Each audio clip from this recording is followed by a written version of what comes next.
Camada 8.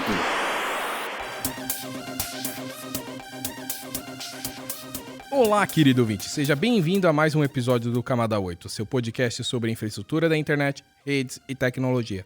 Eu sou Eduardo Barazal Morales. E eu sou o Lucas Jorge da Silva. E hoje teremos um episódio do quadro Fluxo Empreendedor. Nesse episódio vamos falar sobre empreendedorismo na área de redes e telecom. Inscreva-se, compartilhe, procure o Camada 8 na sua plataforma de podcast favorita e inscreva-se nele. Compartilhe esse episódio com o pessoal do trabalho, da faculdade e com seus amigos. E se você usa o Spotify, você pode ativar o sininho para ser avisado de novos episódios.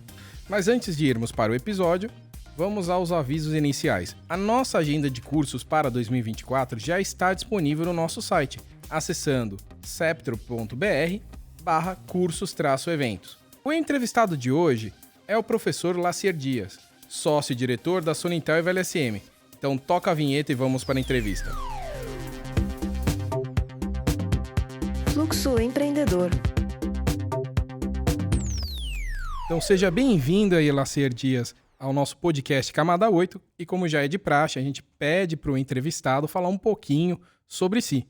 Quem é o Lacier Dias? Até porque eu já vi aqui no seu currículo que tem um monte de coisa. Professor, sócio, diretor, já foi tudo na vida. Então, quem é o Lacier Dias? Obrigado, Morales. É um prazer estar aqui. Vou te falar que eu estava ansioso por esse convite de estar aqui no Camada 8 com vocês. Muito obrigado por esse dia ter chegado. Olha, quem que é o Lacier?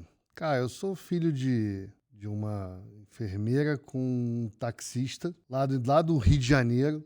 Me apaixonei pela telecomunicações por um acidente. Um belo dia o telefone da minha casa caiu no chão, que a minha irmã super desastrada derrubou, e aquilo quebrou, e eu queria saber como é que aquele negócio mágico fazia minha mãe falar com a minha tia, que morava muitas e muitas quadras de distância. E aí eu tinha um vizinho que tinha morado fora, e ele falou, não, cara, isso aí não é informática que lida com isso aí não. Isso é um negócio chamado telecomunicações. E aí, na oportunidade, eu estava naquela janela de tempo ali de você se inscrever no antigo Cefet, né, que é a Escola Técnica Federal. E na hora de fazer a inscrição tinha a informática, que estava todo mundo no auge da informática, né? E tinha a palavrinha lá, telecomunicações. Eu marquei, passei para telecomunicações. Logo em seguida, a antiga Telemar, ela fazia uma seleção no Cefet para levar os alunos para conhecer telecomunicações de uma maneira geral. E as terceirizadas contratavam esses alunos. Nessa janela eu tive um trabalho muito bacana, né? Porque não podia trabalhar de dia, porque a minha seleção eu tinha passado para estudar à tarde. Então eu tinha que conseguir ou trabalhar de manhã ou trabalhar à noite. E trabalhar de manhã era trabalho integral, e trabalhar à noite tinha alguns serviços para você fazer, e um deles era a remoção dos cabos metálicos de dentro do esgoto. Não necessariamente dentro do esgoto. A mecânica era assim, no subsolo do Rio de Janeiro você tem basicamente 3 camadas. Você tem o ônibus e aquele trânsito maluco em cima, você tem uma camada que é telecomunicações e esgoto, né, águas fluviais, etc e tal, e você tem embaixo o metrô que passa vibrando tudo de baixo para cima.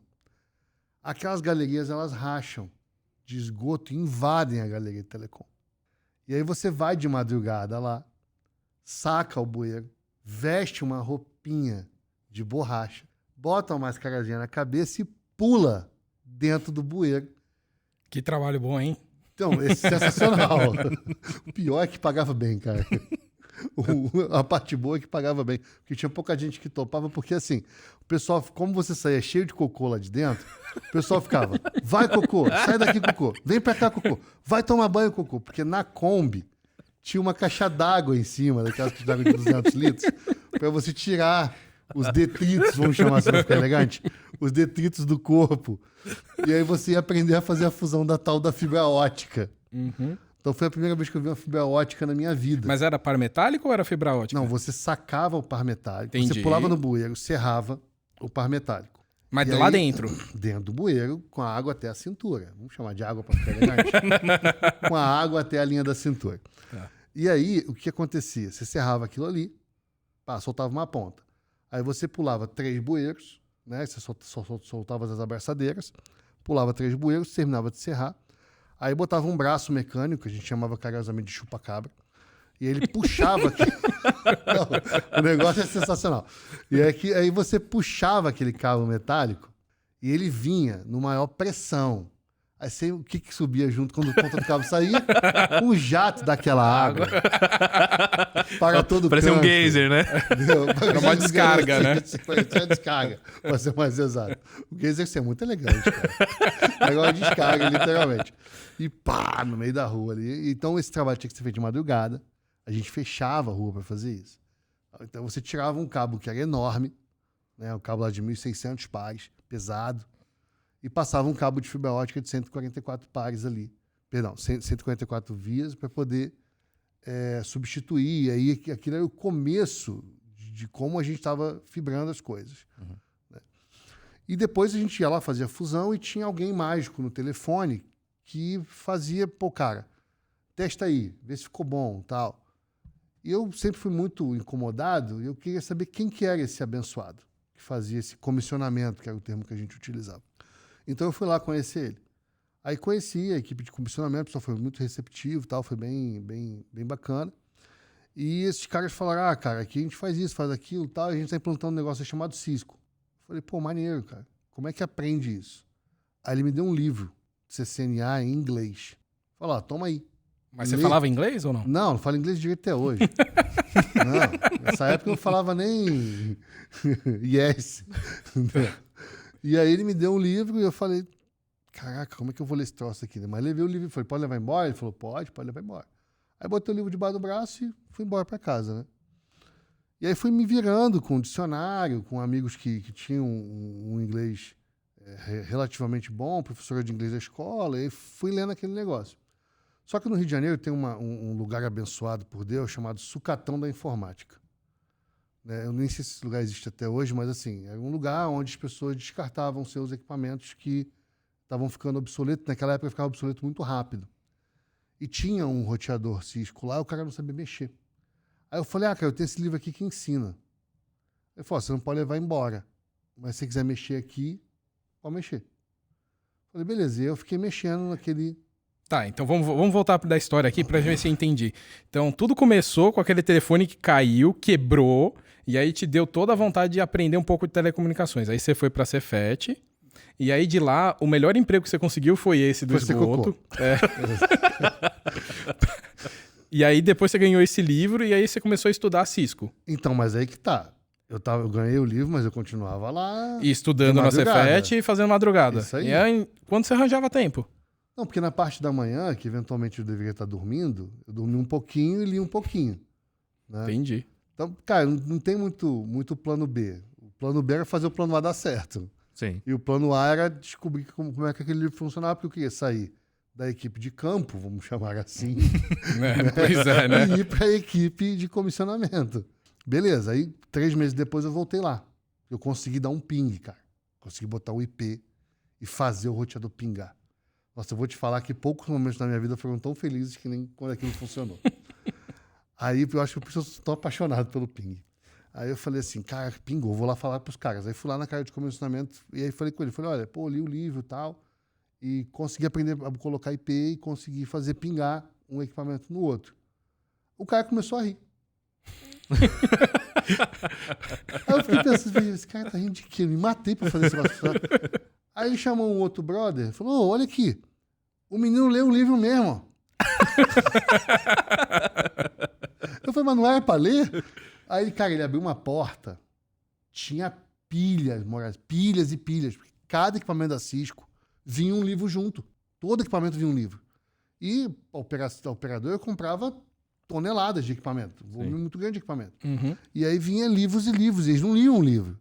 Eles pegavam um resumo com o fabricante, pegavam um tutorial com o fabricante, mas o livro mesmo só lia quem queria fazer prova de CCNA. Era para isso que o livro servia. Aí eu falei, tá, mas e aí? Ele falou, não, e aí você fica aí, peraí. Aí ele chamou o chefe do setor, que olhou pra minha cara e falou assim, o que você faz? Eu falei, eu sou da equipe de campo. Eu dei outra resposta, tá? Mas eu vou dar a resposta elegante. A resposta eu deveria ter dado pra ele. Entendeu? Justo. Aí eu falei, não, cara, eu sou da equipe de campo, que tira o cabo lá e tal. E eu queria muito fazer parte da equipe de comissionamento. E ele olhou pra minha cara e falou, cara, me dá o telefone do seu chefe de equipe aqui, que semana que vem você já é meu. Aí ele me contratou, aí eu troquei de terceirizada, porque naquela época você não trabalhava para a operadora, né? Você tinha zilhões de terceirizadas ali, você ficava pendurado em alguém daquelas terceirizadas. E aí eu fui para essa outra terceirizada, e essa terceirizada me colocou para fazer exatamente o que eu ouvi o cara no telefone fazer, que era fazer o comissionamento com a fibra. Só que aí me deu a oportunidade de aprender muito mais do que um ping, né? De aprender como é que colocava IP, que era máscara de rede. E aí eles conseguiram uma apostila toda traduzida, que era uma grande parte do livro, já traduzido. Então, assim, aí todo mundo recebeu uma cópia daquele material, então foi muito bacana. Eu consegui juntar dinheiro para comprar o equipamento que eu aprendi no sucatão. O cara do sucatão foi brother, ele falou, cara, não consigo fazer isso para ninguém mesmo, você é o único maluco que mexe nisso aqui, me dá qualquer R$1.000 aí e leva. Aí eu comprei o equipamento, consegui comprar o equipamento que tem em casa. Então foi muito bacana, porque muita gente me ajudou, né? Esse chefe mesmo me ajudou bastante. O Robson, o nome dele, é até engraçado, eu não lembro sobre o sobrenome dele, mas eu lembro de uma parte. Ele faz aniversário no mesmo dia que eu. Então era muito legal que a empresa fazia uma super festa, porque ele era o diretor e eu era o cara do comissionamento. Mas como ele fez aniversário no mesmo dia, eu tava lá. Era a mesma festa, né? É uma festa. Tô aqui abafando.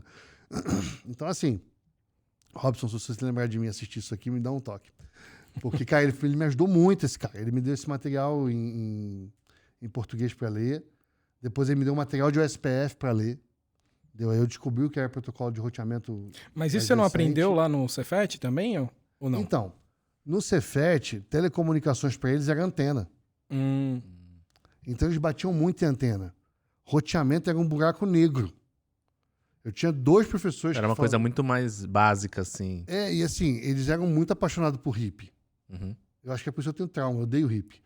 Então, assim, eles eram muito apaixonados por hippie e eu estava desmontando o hippie, montando o SPF. Aí eu ficava batendo de frente com o professor. Você bater de frente com o professor do Cefet não é a melhor experiência do mundo. Porque na hora de dar nota, é ele e a prova, né? Você não tá lá para discutir com ele. Então, assim, quando eu detectei isso, eu falei, vou parar de bater de frente com o professor, eu fico discutindo só no trabalho mesmo, tá tranquilo. Beleza. E ele ainda conseguiu fazer um negócio que os outros caras não tinham, tá? Eu conseguia ficar meio período. Porque, lembra, eu estudava de tarde. Então, assim, ele ainda abriu uma brecha na equipe para me colocar numa equipe meio período. E depois, quando precisava fazer virada de noite, e essa parte que os meninos gostaram, do restante da equipe, só era eu. E aí eu comecei a trabalhar de noite, cara, e vou te falar, acho que eu nunca mais parei depois disso. Fazendo virada, por quê? Porque eu trabalhava de tarde. Aí você era estagiário lá? Na época, eu trabalhava num negócio chamado... Eu entrei por uma integradora chamada Camp. Círculo do Menino Patrulheiro, se eu não me engano, a sigla, que era um negócio do Rotary, que você estudava para ser office boy, mas dependendo do cargo que a empresa estivesse oferecendo, se você se encaixasse, você poderia ficar. O meu primeiro emprego de todos foi office boy através desse camp. E depois, como ele não sabia muito bem como me contratar, eu dei a deixa e ele acabou me colocando pelo mesmo lugar. Então, tipo hoje o que seria o menor aprendiz, o governo faz um jovem aprendiz. Um jovem aprendiz, uma coisa mais ou menos nessa linha. Porque a gente está falando ali do começo dos anos 90, né, brother? Tinha muito essa regra que a gente tem hoje, entendeu? Você mostrou todo esse início aí, né? Que você começou a se interessar, entrou, conseguiu conquistar, né, literalmente, o seu espaço. Mas em que momento que você olhou assim e pensou, tá, eu tô trabalhando com isso e agora eu quero ser empreendedor? Ou isso nunca passou na sua cabeça? Então, e também foi acidental, igual o telefone que caiu? Cara, eu vou te falar que esse negócio de ser empreendedor é muito engraçado. Porque assim, depois disso, eu fiz faculdade, especialização e tal, continuei estudando, porque nesse nosso segmento é um inferno, né? Você estuda a vida inteira. Parece que todo dia os caras inventam um negócio novo para você continuar estudando. Então, estudar vira um vício. Se você não é viciado de estudar, você está no segmento errado. Beleza, aí continuei estudando e entrei para uma empresa chamada Mastec Nepar, que me apresentou a comunicação via satélite. Né? Um dos projetos era montar terminação urbana, né? Montar rede de telefonia pública, dessa rede metálica. Só que como as cidades eram longe, a última milha, o último trecho mesmo, antes da fibra chegar, você colocava ele num satélite, para você poder ativar a telefonia, literalmente. Então isso me levou nos lugares mais remotos aí do Brasil. Né? Eu fiz a Amazônia, fiz vários lugares. Aí trabalhei no projeto Civan, que me levou, aí sim, aos verdadeiros rincões da Amazônia. E era muito engraçado que a empresa era do Rio de Janeiro. E aí o que acontecia? Foi eu e um cara chamado Peterson fazer o estado do Amazonas todo. Eu fiz metade, ele fez metade. Aí a gente ia voltar pro Rio de Janeiro, só que meu chefe ligou e falou, César Cadimi. Esse cara trabalha na Hughes Network. Pensa num cara maravilhoso, um ser humano impecável na minha vida também. Me ajudou assim, eu fico até arrepiado. Cara, esse cara me ajudou num nível que você não tem ideia. E aí ele me ligou e falou, cara, não dá pra vocês voltarem. Eu falei, por quê? Ele falou, porque só tem 3 caras que fazem o que você faz. Você, o Peterson e eu. Você acha quem vai ficar aí? E meu diretor falou assim, cara, esse é o maior elogio da vida que o César vai fazer, tá? Guarda isso no fundo do seu coração. Porque o César, aí a gente trocou. Eu auditei a área do Peterson e o Peterson auditou a minha área. Então eu fui a todos os municípios do Amazonas que tem prefeitura. Todos.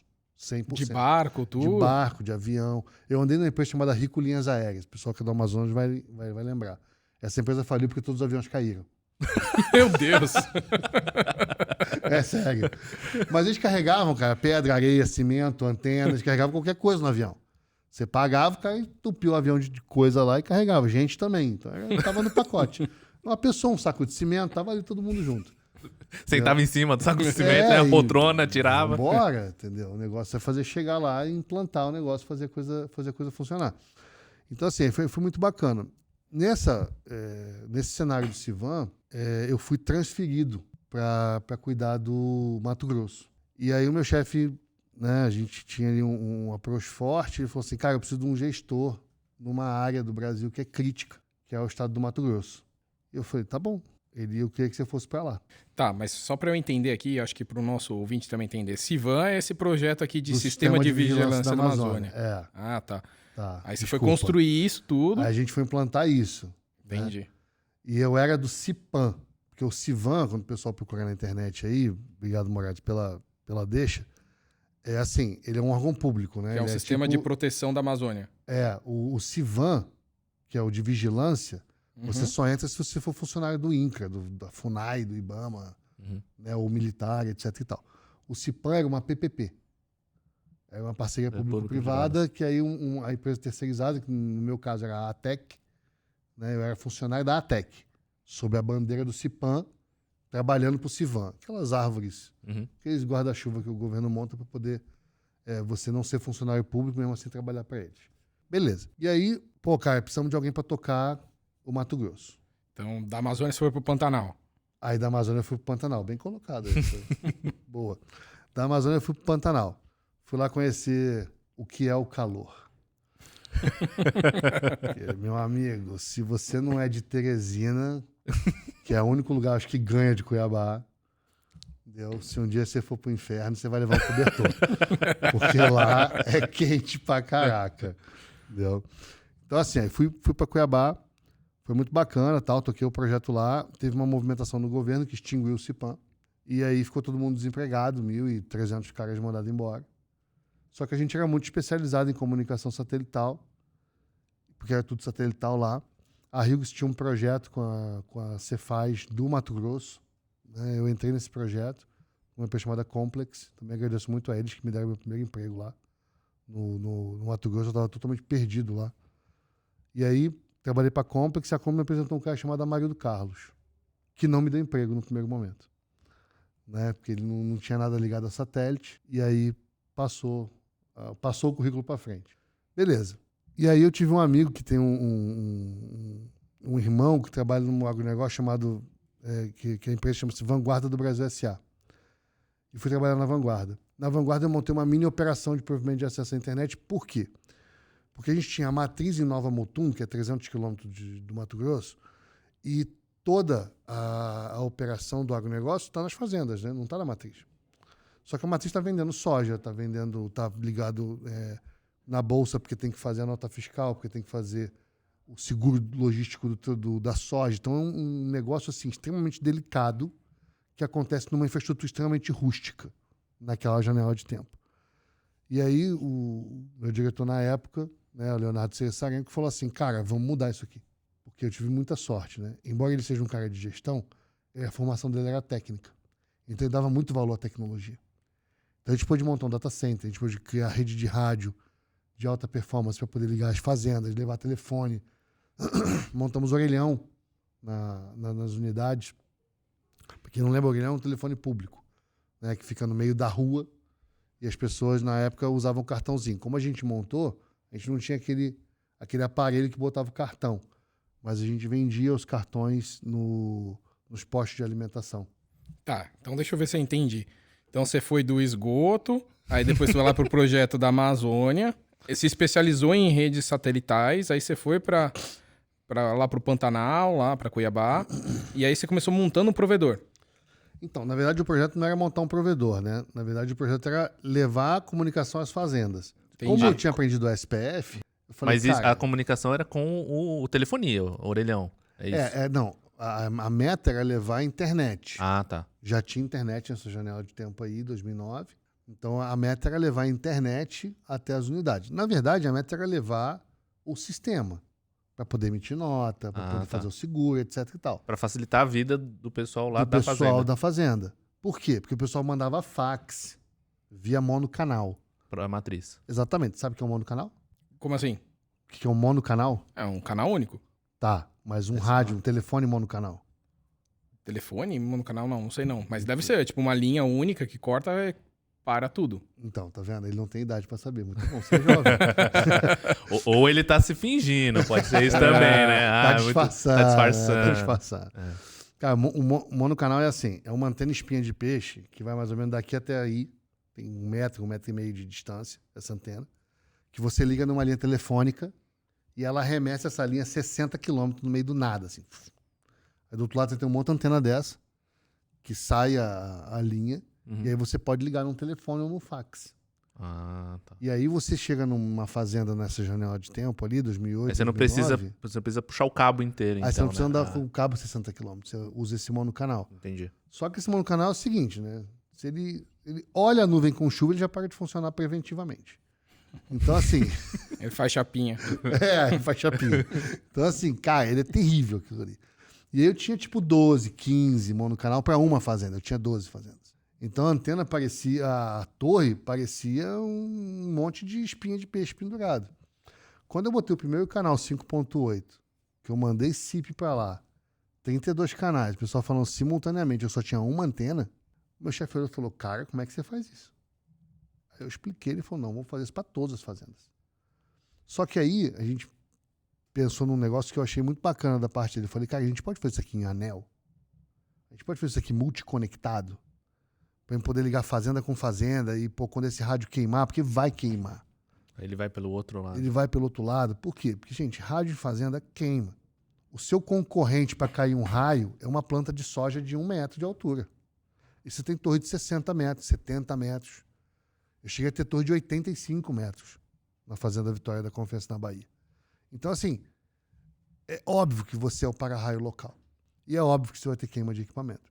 Então, a gente fazia multicaminho, ele topou fazer um multicaminho para que a gente pudesse levar isso até. Por isso que eu falo que era um provedor. Porque tinha só não tinha o PPPoE de chicane e autenticando ali. Porque todo o restante da infraestrutura tinha. Então, a gente tinha um SPF, a gente tinha um MPLS implantado. Foi quando a gente, como o meu orçamento era bacana, mas não era super bacana, a gente colocou o MikroTik para rodar. Ah, não era Cisco, não? Não, cara. eu não tinha um orçamento para tanto. Entendeu? Eu vou te falar que 70% do meu orçamento era torre. Entendi. Esse era o meu maior problema. 70% do meu orçamento era em ferro. E aí, beleza. Aonde entra o empreendedorismo nessa história? A Vanguarda foi para uma sede. E a gente construiu uma sede maravilhosa. Tanto que a gente conseguiu esvaziar a fazenda e trazer praticamente todo mundo para a Mas sede. aí você já era gerente, já tinha subido na vida. Já tinha virado gerente. Ah, já tá já bom. não estava mais de roupinha de mergulho. Outra pergunta antes de você continuar. Nesse meio tempo, você falou que é do Rio de Janeiro. Sim. Aí você está falando que você rodou o Brasil. E você morava nesses locais ou você fazia uma ponte aérea sempre? Não, morava.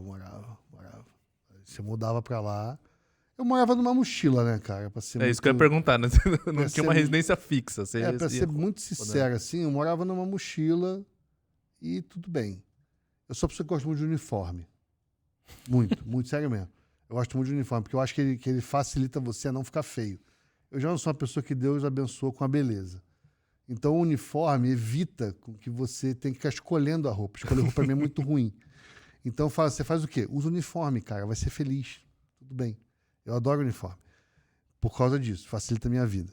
E como eu viajava muito, ter uniforme, era só manter o uniforme lavado, você tava bem arrumado. Não precisava se vestir bem. Só botar o uniforme e tava tranquilo. Tá, mas voltando aí pra parte aí que você virou gerente, tava construindo essa sede. Beleza, a gente começou a construir a sede, né? Comecei a subir os cargos dentro da Vanguarda, cheguei a diretor de tecnologia. Lembrando que a área de tecnologia lá era dividida em 2, tá? Porque eu nunca fui o cara do software, eu sempre fui o cara da infraestrutura. Então eu tinha o Carlos Melo, que era meu par, também uma pessoa maravilhosa. Ele cuidava do banco de dados, do sistema, do Logix, blá, blá, blá, blá, blá. E eu fazia aquilo chegar na fazenda.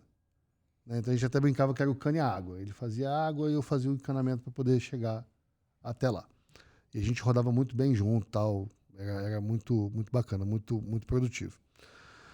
Beleza. Só que para construir a sede, não dava para a gente fazer a sede, né? Porque você tinha que ter aquele negócio de certificação Furukawa há 25 anos, do cabeamento, o cabo anti-chama, papapá, tinha toda uma normativa. O estado do Mato Grosso é um estado que leva muito a sério essa questão das normativas. A gente tinha fiscalização constante, inclusive. E aí eu contratei o Amarildo Carlos, dessa empresa, de uma empresa na época chamada DSS, para fazer essa sede. A gente fez uma mini licitação e ele ganhou. Beleza, quando ele viu a rede rodando, ele falou, cara, eu tenho uma empresa em Cuiabá chamada Titânia, que ela deveria funcionar assim, mas ela não funciona. Ela cai, ela dá problema, ela tem um monte de estresse. E eu tô vendo que você tem um monte de fazenda pendurada aí, e você fica olhando para essa tela verde aí o dia inteiro e nada acontece. A gente tá aqui há uma semana e nada acontece. E lá esse troço verde pisca o dia inteiro para vermelho. Como é que faz isso? Aí eu expliquei para ele. Ele me trouxe o gerente dele da época, eu vou poupar de falar o nome aqui. O cara queria implantar RIP. Eu falei, brother, esquece. Ele expõe em trio. Eu falei, meu Deus, você só piora as coisas, brother. Eu falei, tu tá indo para trás, irmão. Você tem que ir para frente. Entendeu? É o SPF, MPLS, BGP, VRF, tal. Aí o cara falou, não, isso é muito exagerado. Aí eu pensei, né? O meu exagero fica verde, né? O teu fica piscando para vermelho. O meu exagero tem 1/3 do teu orçamento, porque eles tinham Cisco. Aí eu falei, tá, o que a gente vai fazer? A Marildo, deixa quieto. O cara é meu sócio também e tal, não vai funcionar. 2 meses depois que a gente fechou o projeto da Vanguarda, ele me ligou. Cara, vem aqui, vem conversar comigo. Aí eu fui lá e ele me fez uma proposta de virar sócio do negócio e que eu ia ter total liberdade para consertar a rede. Conversei com o meu chefe na Vanguarda. Ele falou, cara, mas você não vai abandonar a gente não, né? Eu falei, não. O meu segundo homem, que está lá até hoje, ele assumiu a rede e toca a rede até hoje, está lá super felizão. Que a Vanguarda é uma empresa que o pessoal faz carreira e tal. É muito bacana. E eu fui para Titânia. Só que assim, cara, eu era apaixonado por uma carteira assinada, né? Porque eu fui treinado para ter carteira assinada. Quando essas empresas de telecom, que eram projetos, fechavam, ficavam 30, 60 dias fechada e abria de novo para um outro projeto, minha mãe ficava 60 dias me dando esporro porque eu fui demitido. Então assim, eu fui treinado para ter carteira assinada e nunca ser demitido. Eu, como a maioria dos cariocas, é treinado para ficar muitos anos na mesma empresa. Lá no Rio de Janeiro, essa é a filosofia do pessoal da geração que me criou. Então, você ser demitido era uma ofensa absurda. Empreender é uma palavra que na minha casa eu nunca ouvi falar. E o marido falou, cara, não tem jeito. Se você não entrar como sócio, o cara vai te mandar embora. Porque tu vai ter que bater de frente com ele. Eu falei, tá bom, né? Não tem outro jeito. Vamos lá. Mas e aí, a sociedade foi de quanto? Ele te deu 1%? O que ele fez? Não, cara, ele me deu 25% da empresa. Olha lá, hein? E era muito legal, porque a empresa faturava 40 mil e gastava 50 para ficar em pé. E você quis entrar nessa bucha já? Na verdade, coitado, o marido é um anjo na minha vida, cara. Ele criou uma camada de proteção, né? Ele falou, cara, se tudo der errado, você sai e não leva o prejuízo. Não leva o prejuízo. Olha lá, meu, é Mas um anjo mesmo, assim. Não, ele é. Ele é até hoje. Você... apresenta aqui pro Eduardo Barazal Morales. Marido, se você estiver ouvindo, eu preciso também de um anjo na minha vida, Cara, assim. ele é até hoje. Cara, o cara tá numa empresa, ele pediu pro compliance dele deixar ele ir na Solintel só pra me visitar, bater um papo com o meu pessoal e voltar. Então, assim, cara, ele é um anjo real, assim. Ele é um cara que é um pai pra mim. É, realmente. Deu.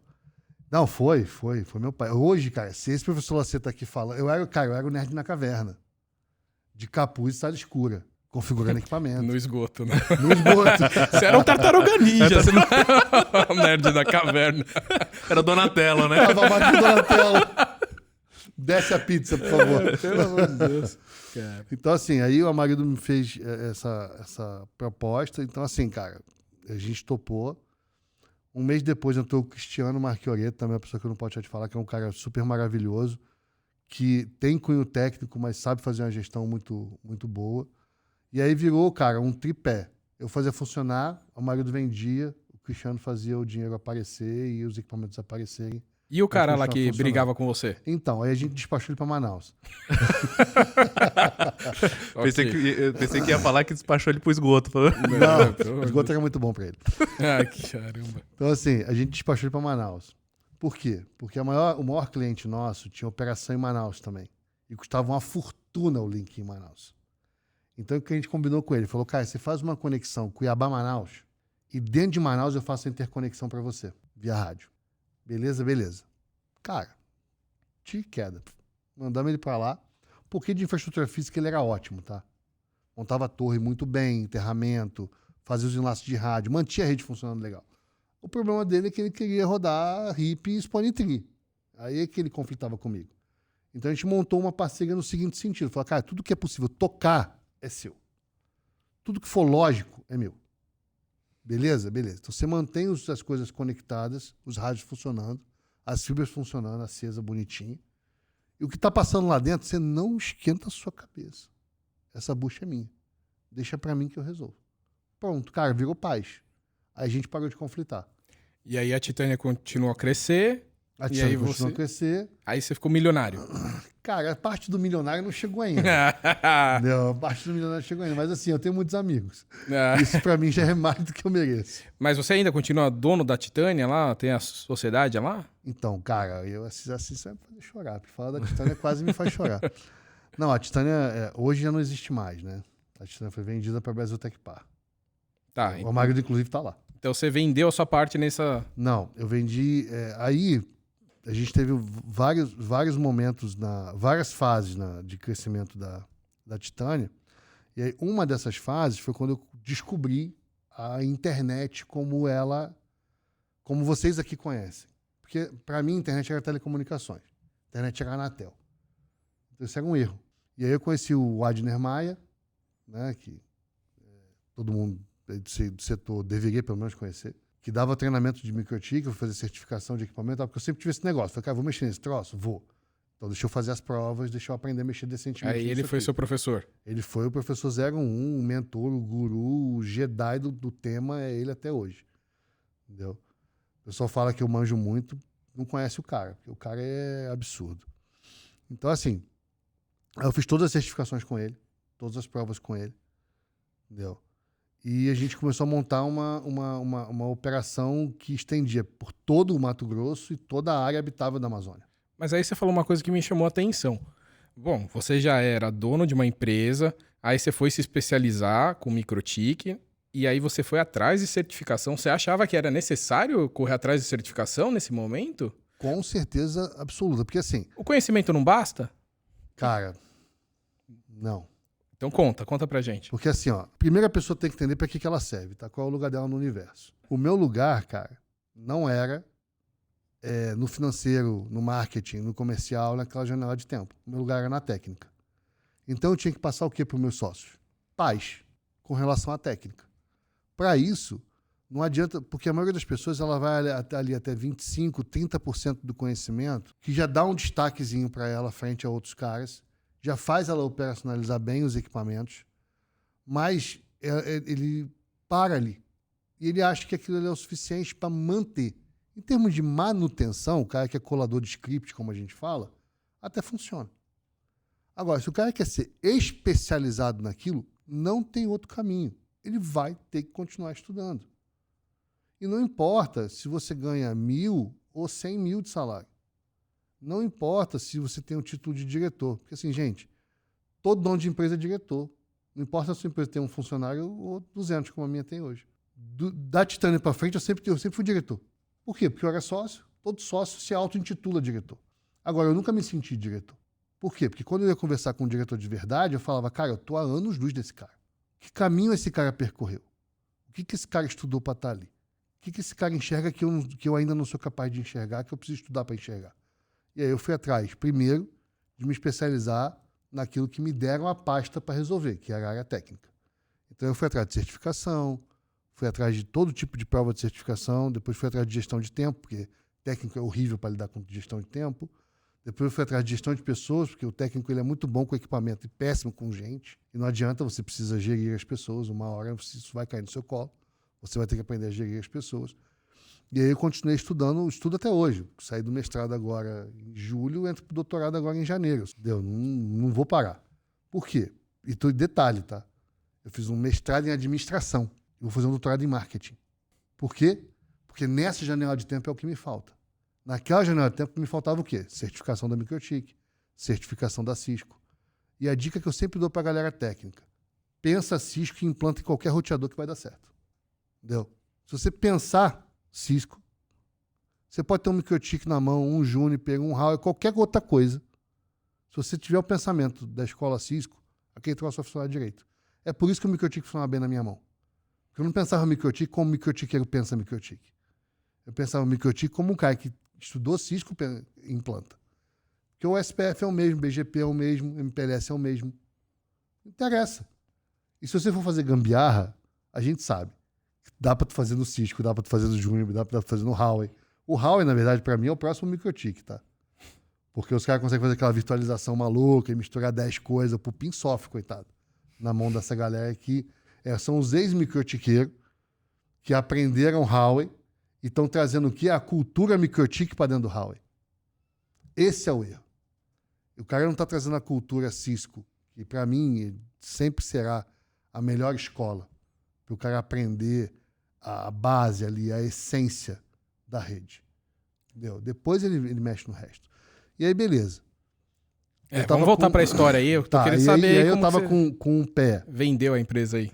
E aí eu tava com um pé nesse negócio de governança da internet, né? Aí eu comecei aí a LACNIC, comecei aí a Tudo na LACGF, Titânia. tudo na Titânia. Uhum. Eu comecei aí esse monte de evento. Na semana de infra também. Na semana de Faz uma propaganda nossa, lógico, pô. semana de infraestrutura. Pelo amor de Me chamaram Deus. para palestrar sobre o O PTT. cara só fala de outros, mano. Olha que... Cara, me chamaram para palestrar sobre o PTT. Tem uma foto lá, eu era magro, então um dia eu fui magro. Então, assim, na época do esgoto eu também era magro. Tinha que ser, né? Senão você não saía lá de dentro. Então, o que acontece? Começamos a ter problemas internos. O abençoado do sócio de Manaus voltou para Cuiabá. E a gente começou a ter conflitos internos. E aí, eu e o marido chegamos a uma conclusão que já era hora de sair. Porque o marido me falou uma frase quando eu entrei. Ele falou: cara, você é muito maior do que a Vanguarda. Então, usa esse teu conhecimento para ajudar outras empresas. Não só para ficar ajudando a Vanguarda. E aí eu fui para a Titânia e dei uma contribuição lá, ajudei algumas empresas. Quando eu fui sair, ele me falou isso de novo. Ele falou: cara, agora você ficou maior que a Titânia. Sai e vai ajudar outras empresas. Outros provedores de internet. Mas aí, você saiu sem nada, assim? Não, saí com uma bolada. Né? Saiu com vários milhões no bolso. Ali eu posso arriscar, né? Cara, Tá. não eram milhões, porque assim, a venda da Titânia de agora não era a venda da Titânia de quando eu saí. Né? A Titânia era um pouco menor, né, do que quando eu saí. Entendeu? Do que a venda agora, porque a venda agora é pública. Né? Quem quiser saber o valor, tá lá, porque a empresa que comprou é capital aberto, ela tem que divulgar. Mas quando eu saí, a Titânia era muito menor. Tá. E aí, o que você fez, eu então? fiquei confortável, vamos dizer assim, com a saída. O que você fez, então, com os 10 mil reais e a coxinha? Vai, fala pra gente. O que você fez? O que você investiu? Vai. Cara, o que eu fiz? Eu fui estudar, brother. Eu sou muito nerd, pode falar. Eu fui estudar e aí a gente montou uma empresa que dava assessoria para provedor. Essa empresa existe até hoje, tocada pelo Alisson Portugal, inclusive, um grande amigo, e pela esposa dele, Midian. Então essa foi a sua primeira empresa pós-Titânia. Você criou ela do zero. Eu e o Alisson, Tá. né, que é a RR64. Então, assim, eu e o Alisson Portugal, a gente já tinha essa ideia de que a gente chamava de gerência de rede de terceiros. Então, a gente começava a administrar a rede do provedor para ajudar ele a se organizar. Na verdade, a organização era: pega o modelo da Titânia e implanta no cara. Nasceu assim. E aí teve um grupo de provedores do Nordeste que topou. Né? 7 provedores lá toparam contratar junto. Mas assim, como que você tava lá em Cuiabá, vendeu sua parte, aí você foi parar lá no Nordeste. Quem que foi fazer essa venda lá? Então, eu palestrava no Moon, né? Ah, entendi. Então, eu já palestrava em vários eventos. E aí, num desses Moon, que era o MikroTik User Meeting, um evento que infelizmente não existe mais, mas era um evento que a MikroTik fazia, um evento enorme, tipo uma Brint da vida, assim. É um evento bem bacana. Com uma semana de infra, né? Com uma semana de Muito infra obrigado, tá? Ficar fazendo propaganda dos outros aqui de novo. também. Com uma semana de infra Eu não sei se eu também. vou soltar esse episódio, não, Lu. Que é um evento que ainda existe. Que ainda existe. Todo acontece ano. na primeira Tá semana bom. de dezembro, normalmente. Então- Maravilhoso evento, não deixe de vir. Continua. Não sei se eu vou palestrar esse ano, para o pessoal do Podcast, mas tudo bem. E aí eu palestrava nesses eventos e, pô, conheci os caras lá. Né? E aí, pô, assim, como é que faz para ajudar tal? A gente quer implantar isso aí, quer implantar isso aí, quer implantar isso aí. Eu falei, pô, agora tem jeito de implantar. Né? O meu contrato com o compliance não deixava eu atuar no Mato Grosso, no Amazonas, mas deixava eu atuar em qualquer outro lugar do Brasil. E aí, beleza, eu comecei a dar treinamento e fazer esse tipo de trabalho. Só que no meio do caminho, eu fui para a África do Sul. Não, mas aí você só tinha essa empresa. Só. Aí o Alisson ficou tocando ela no Brasil. Aí você decidiu ir pra África do Sul. E aí eu fui para a África do Sul. Por quê? Porque meu inglês é horroroso. Hoje ele é horrível. Mas na época ele era muito ruim. E aí, em vez de escolher Estados Unidos, Inglaterra, Austrália, você foi pra África do Sul por quê? Por quê?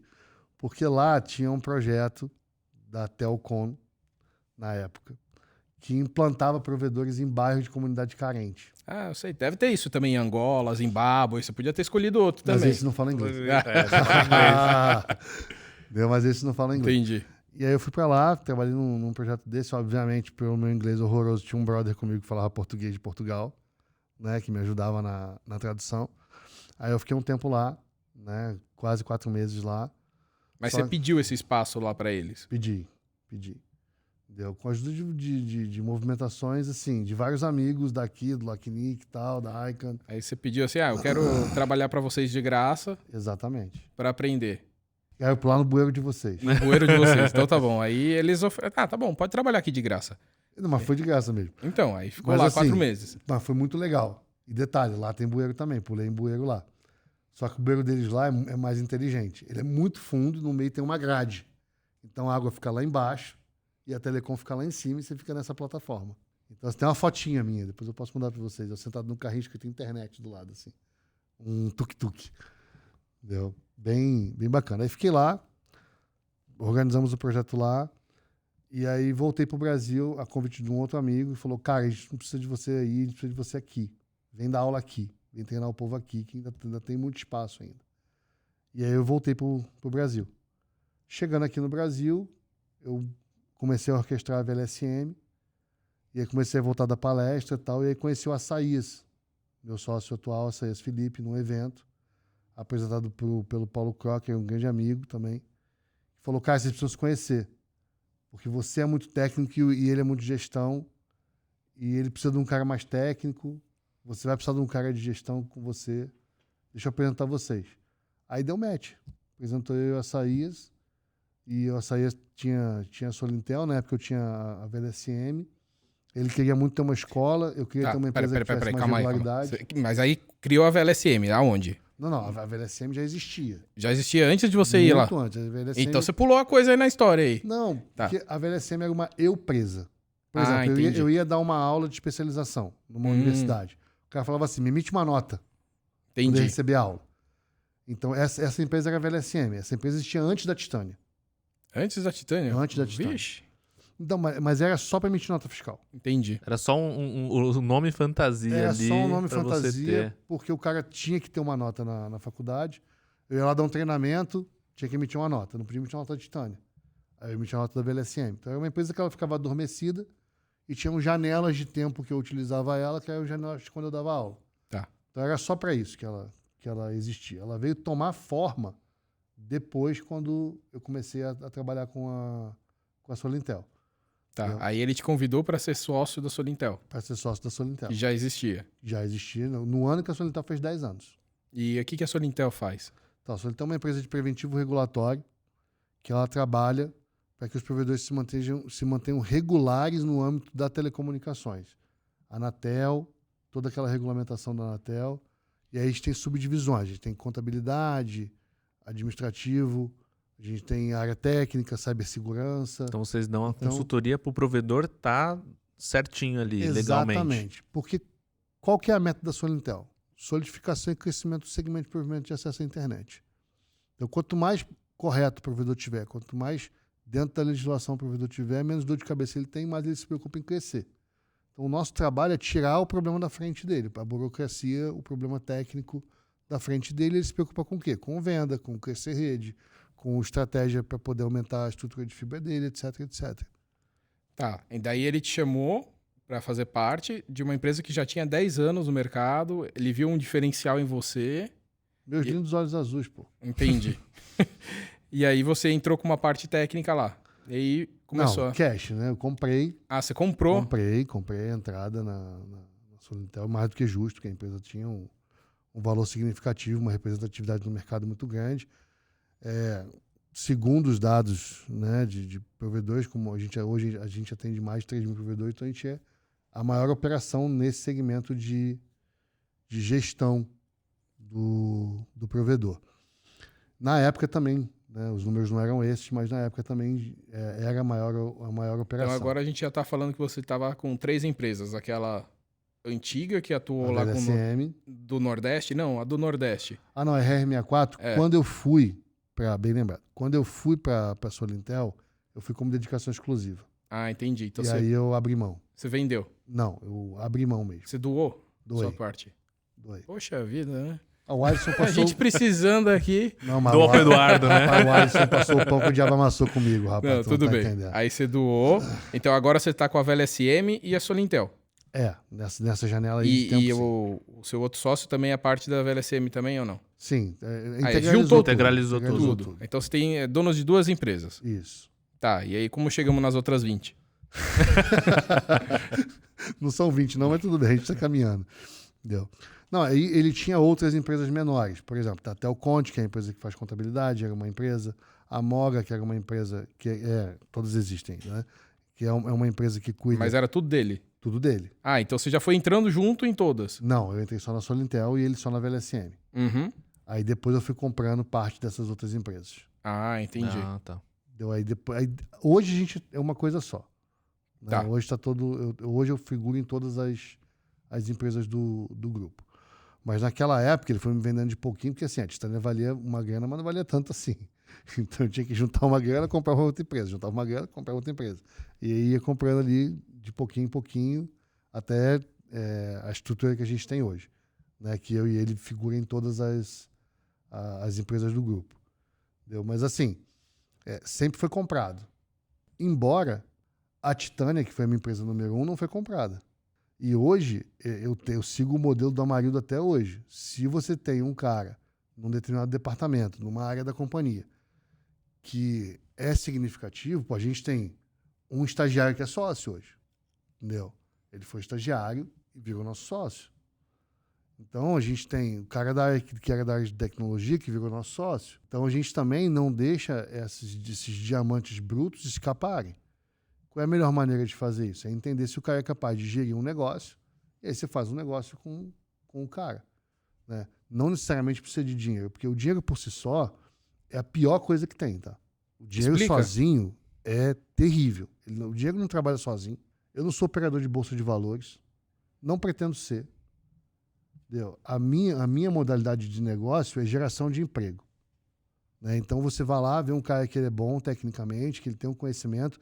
E quando eu falo tecnicamente, gente, não é só roteador, tá? O cara pode ser bom tecnicamente na contabilidade, como a gente tem o sócio lá da Telconte. Né? Ele não é técnico, ele é um contador. Mas dentro da contabilidade ele é muito bom. Então, assim, e como a gente tem outros negócios que não são negócios que são técnicos. Então, quando o cara tem um conhecimento diferenciado e você vê que aquilo ali pode se tornar um produto, a gente não tem pudor nenhum de fazer aquilo virar uma companhia, de fazer aquilo virar um negócio. E aquilo gera mais emprego, esse emprego gera mais renda para todo mundo. Então, essa é a minha modalidade de pensamento, a modalidade de geração de emprego. Obviamente, a gente não fica gerando emprego à torta e à direita, porque no final do mês tem folha de pagamento para pagar. Né? Mas dentro da medida do possível, a gente sempre tem essa modalidade de criar sócios que vão gerando mais negócios.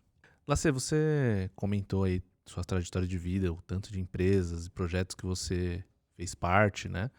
A gente sempre ouve os cases de sucesso, né? Mas dentro dessa sua trajetória, você chegou a perder dinheiro, chegou a ter Ótima um pergunta. problema que você teve que fechar a empresa ou teve que parar a sua operação?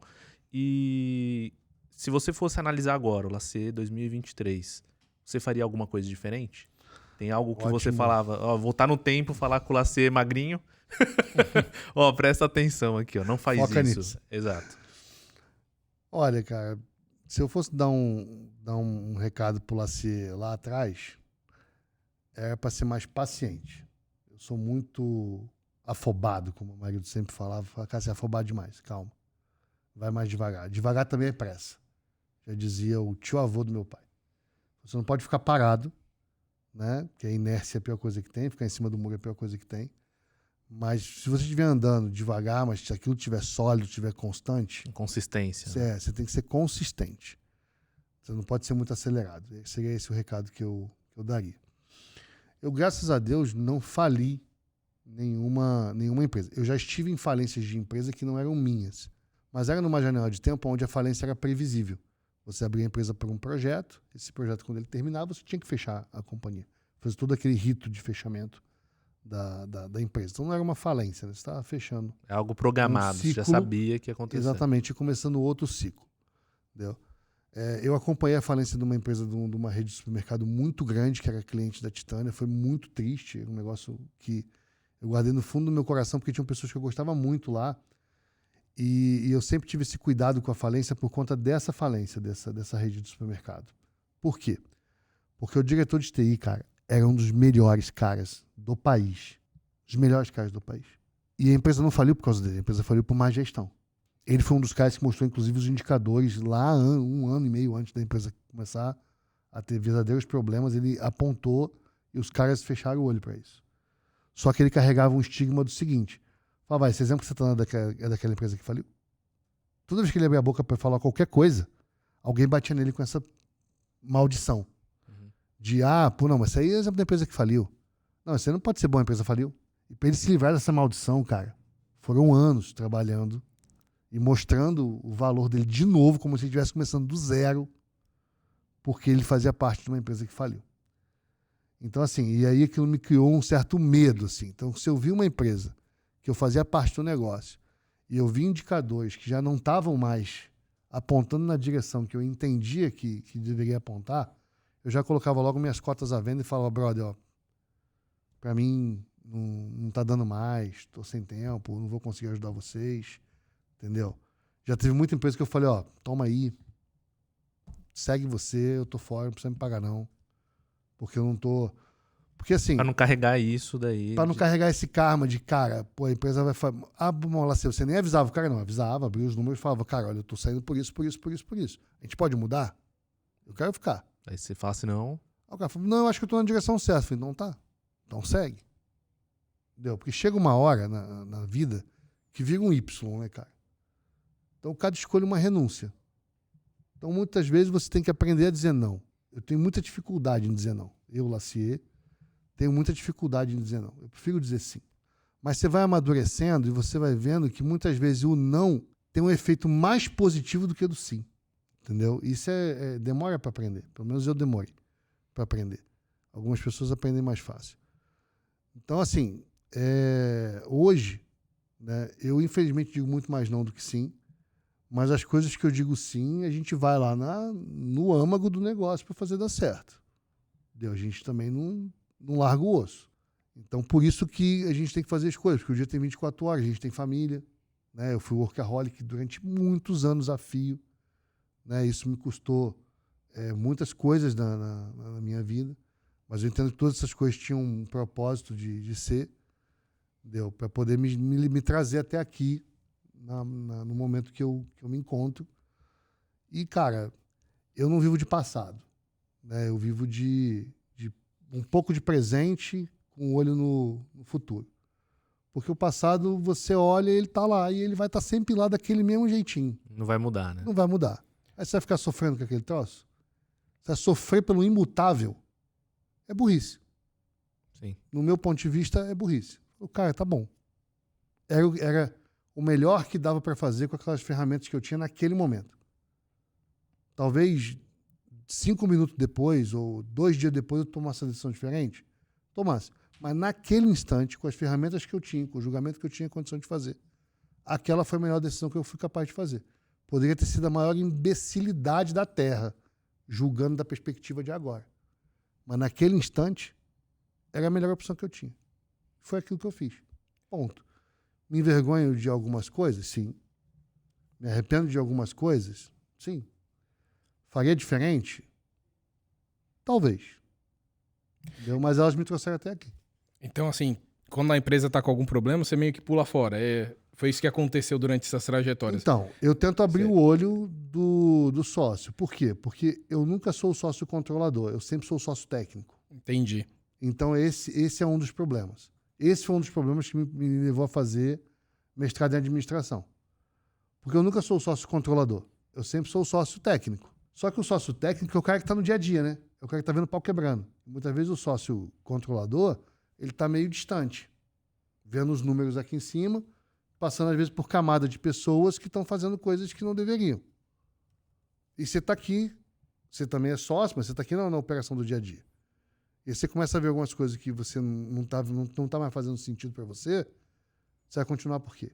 Várias das empresas que eu saí deram super certo, tá? Mas algumas empresas que eu saí fatalmente faliram mesmo. Entendi. Então você via ali o Titanic, você pegava o primeiro bote lá, aquele mulheres e crianças primeiro, o Lacier tava lá, né? Não. Eu vou sair antes de que o negócio afunde. Não, vou te falar que não, porque, por exemplo, a gente vendeu um provedor agora, né? A Telefonarnet.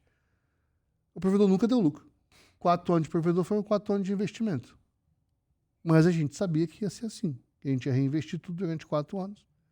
E numa oportunidade que fosse plausível, a gente ia pegar e ia vender. Então, assim, esse é um negócio que foi investimento do começo ao fim e a gente fez um exit. Esse exit valeu a pena, né? Existem empresas hoje na companhia que dão 0 de lucro. Na verdade, elas dão prejuízo. Mas são empresas que a gente aposta que elas vão dar lucro no futuro. Então, hoje se tem uma maturidade maior e indicadores melhor para você tomar esse tipo de decisão. Naquela janela de tempo, eu era um cara que estava empreendendo com cabeça de carteira assinada. Então, assim, se eu for demitido ou se a empresa quebrar e ela sugar todo o meu patrimônio, o que eu faço? Eu quebro? Porque o outro lado não quer enxergar? Porque essa é a dádiva de ter sócio, tá? Eu não monto empresa sem sócio. Eu amo de paixão ter sócio. Eu sou um cara super suspeito porque eu sempre tive sócios maravilhosamente excelentes na minha caminhada. Agora, tem sócio que ele está olhando na direção errada. Aí o que você tem que fazer? Ou você muda o olhar dele, ou você pula fora. Então não é pular no primeiro bote. Entendeu? Mas no 4º, 5º bote, sim. Entendi. Entendeu? Então, pra gente finalizar aqui, quais são os seus planos para o futuro? Né? Tem algo que você está procurando empreender ainda dentro da área de telecom? Então, na verdade, a gente não empreende só em telecom, né? A gente tem uma árvore ali que a gente empreende em vários segmentos, muitos apoiados em telecom, é outro segmento, mas ele está apoiado em telecom, mas a gente também tem aberto o olho para outras coisas. 2 dessas coisas hoje o que a gente tem visto de estratégias comerciais mais agressivas e marketing mais assertivo. Por quê? Porque hoje as pessoas são bombardeadas com informação e a quantidade de escolhas que elas têm é muito grande, mas tem muito produto ruim, e como é que você se destaca no meio disso tudo? Então é uma necessidade das minhas empresas, mas a gente tem visto que é uma necessidade meio que de mercado, fazer essa diferenciação e como é que você acessa as pessoas, né? Então hoje eu tenho me dedicado, vamos dizer assim, mais a esse tipo de coisa. Por quê? Porque a área técnica ela é muito controlada, né? Você tem muita documentação, você tem RFC, você tem padronização para tudo. E uma vez que você está todo calcado a sua história em padronização... Como você se destaca do outro, né? Como é que é? Então, na área técnica você nem consegue se destacar. Tipo assim, o meu BGP é melhor do que o do cara. Não é, cara. Entendeu? O meu designer de rede é melhor do que o dele. Por pouco tempo, porque se ele contratar uma consultoria que faça direito, vai ser igual. Uhum. Mas como é que eu melhoro a experiência de uso do cliente? Cara, a experiência de uso do cliente, quando ele clica e o site carrega, é uma coisa. A experiência de uso do cliente como um todo, tipo qualidade de sinal na casa dele do Wi-Fi, atendimento, eu fico com ódio quando o provedor fala assim, o meu diferencial é atendimento. Eu falei, cara, me perdeu. Ele, por que? Eu falei, porque eu não quero te ligar. Eu quero que tu não dê defeito, pô. Então, se eu tenho que ligar, já não é... Se eu tenho que ligar pra ser bem atendido, é que eu ideal. tive um problema, porque eu não pago o boleto atrasado. E eu uso a internet de forma comedida, assim, sinal do Wi-Fi, eu sei como é que funciona, etc e tal. Eu não tenho motivo nenhum pra te ligar. Então, se eu nunca te ligar, eu nunca vou saber o seu diferencial. Exatamente.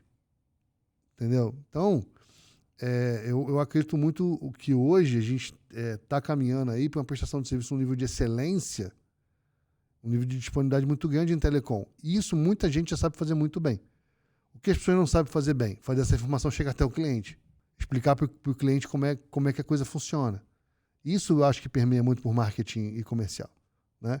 Então ainda há uma veia técnica inserida nisso, mas eu tenho estudado muito essas duas vertentes na parte mais de comunicação, de como é que você comunica melhor com esse usuário, que é leigo, que ele não tem obrigação nenhuma de saber. Às vezes o cara é um médico, faz transplante de coração, você quer que o cara entenda de Wi-Fi?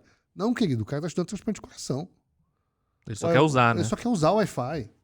Porque as pessoas falam assim, porque o cliente é burro. Eu falei, tu tem noção do que tu tá chamando de burro? Entendeu? Esse cara bota comida na tua mesa, tu tá chamando de burro.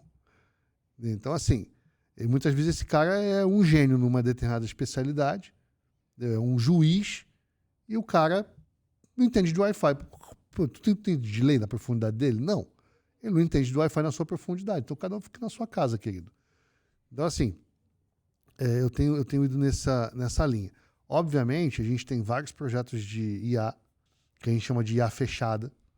O que é uma IA fechada? É uma IA para uma especificidade. É uma IA que ela não sabe que dia é hoje, ela não sabe se vai fazer sol ou se vai chover, mas se você perguntar para ela sobre aquele determinado assunto na qual ela foi planejada para responder, ela vai te responder com profundidade, com assertividade, né?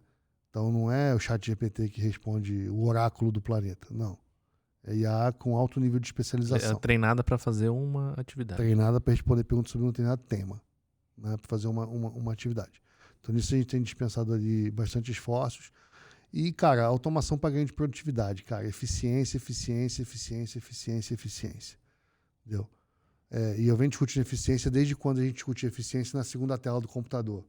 Tipo, quanto você ganha de eficiência o fato de você ter uma segunda tela. Não uma tela maior, mas uma segunda tela, né?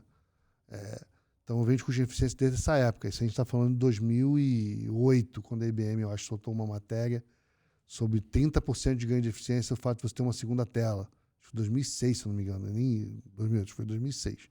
Que tem essa matéria, e se os internautas acharem, por favor, me corrijam a data e me mandem um link, porque é uma matéria que eu gostaria de ter guardada. Então, assim, a IBM soltou uma matéria numa janela de tempo que ela mostrava lá o cálculo de como era benéfico você ter uma segunda tela. E eu li essa matéria e coloquei uma segunda tela para mim. Nunca mais eu saí da minha vida uma segunda tela. Eu sou o refém da segunda tela. Na verdade, hoje eu tenho 3, 4. Em casa eu tenho 4, na empresa eu tenho 4. Então, assim, eu tenho muitas telas, porque melhora muito o nível de eficiência. Só que você falar isso pro seu sócio, que é do financeiro, que você vai comprar uma segunda tela para todo mundo. E eu tinha na época 70 funcionários, eu tive que provar por A mais B que queria me economizar algumas contratações, que eu ia aumentar a eficiência e tal. Então, assim, não foi um negócio muito fácil. Uhum.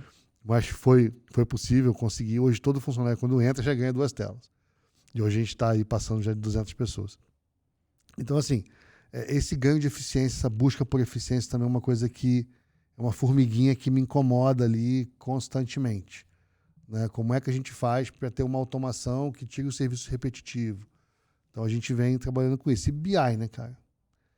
Nós, mais nerds, já lidamos com BI há muito tempo. Mas hoje os BI têm permeados por áreas mais táticas, né? O BI está chegando na ponta, daqui a pouco o BI está lá na operação já. Então a minha meta é que o BI sim chegue na operação. Então eu tenho que ter feito um trabalho para que a gente tenha mais dashboards de facilidade da tomada de decisão para o operador lá na ponta, para que ele não fique tomando decisão mecânica, para que ele não fique tão automatizado na tomada de decisão e que ele possa ter indicadores ali razoáveis para que facilite a vida dele na tomada de decisão. Então eu venho trabalhando nessa celeuma de coisas aí. Então, muito interessante essa sua trajetória, ela ser aí do lixo ao luxo, né? Agora com milhões, do 0 a milhões. Mas você gostaria de deixar um último comentário aí para os nossos ouvintes, alguma frase de efeito para quem quer empreender? E a gente finaliza? Vamos lá. Eu cheguei nos milhões ainda, tá? Mas tô nessa busca. Ah, para com isso. Entendeu? Daqui a pouco eu sou sequestrado aí, alguém chega nos milhões e eu não tenho. Carioca tem desses medos. Carioca né? Mas assim, gente, põe uma coisa na sua cabeça. Você vai estudar a vida toda. Não importa o nível de empreendedor que você é. Se mantenha estudando. Existem umas coisas chamadas mastermind, por exemplo, que você encontra com outros empreendedores que estão passando por dificuldades similares. Isso também é continuar estudando. Se você não está estudando alguma coisa que você vai lá na academia propriamente dita e senta com um livrinho para estudar, não estou falando disso. Então, de você estudar, de você também se envolver com outros empreendedores locais, empreendedores que estão ali vivendo a mesma atmosfera que você e não são empreendedores do mesmo segmento. Então, já teve vários empreendedores da indústria que me deram uma dica que eu não estava enxergando. Empreendedores do varejo que me deram uma dica que eu não estava enxergando. Então, é muito importante, que eu sempre digo para os empreendedores mais jovens, cara, continua estudando, continua se dedicando, continua com os ouvidos abertos. Você tem 2 orelhas e uma boca. Isso tem que fazer algum sentido. Você tem que ouvir mais as outras pessoas, entender, filtrar aquilo ali, para aí você poder tomar a decisão. Porque quando você toma a decisão enquanto empreendedor, você afeta muitas famílias.